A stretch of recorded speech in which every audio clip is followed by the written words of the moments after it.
बना के अनार भोलेनाथ पगली छोड़ गईली। बाबा बना के अनार भोलेनाथ पगली छोड़ गईली। बीचे सफर में बाबा मुँह हमसे मोड़ गईली। बना के अनार भोलेनाथ पगली छोड़ गईली। बाबा बना के अनार भोलेनाथ पगली छोड़ गईली।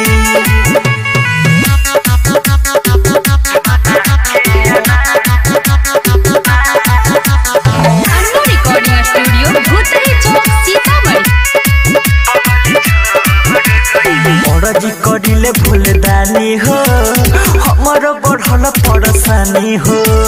घात करे भला हल जाई के रहुआ बदल दी कहानी हो। ये बाबा बड़जी करिले फूलदानी हो हमर बढ़ल परेशानी हो।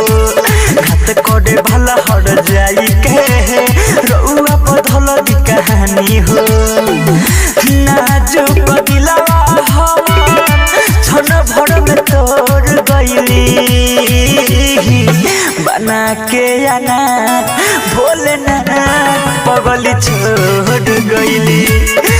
बाबा बना के अनार भोलेनाथ पगली छोड़ गईली।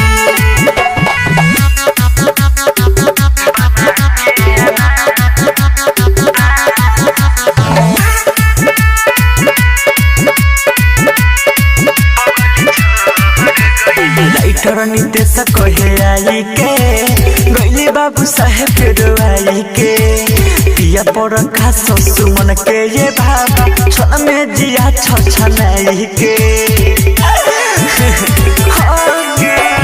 राइटर नितेश कहे आई के गईली बाबू साहेब रोआई के। पिया पर खास अनिल के ये बाबा छन में जिया छछनाई के। सातो जन्म के वचन दूसरे से जोड़ गईली। बना के अनार भोलेनाथ पगली छोड़ गईली। बना के अनार भोलेनाथ पगली छोड़ गईली। अन्नू रिकॉर्डिंग स्टूडियो भूतही चौक सीतामढ़ी।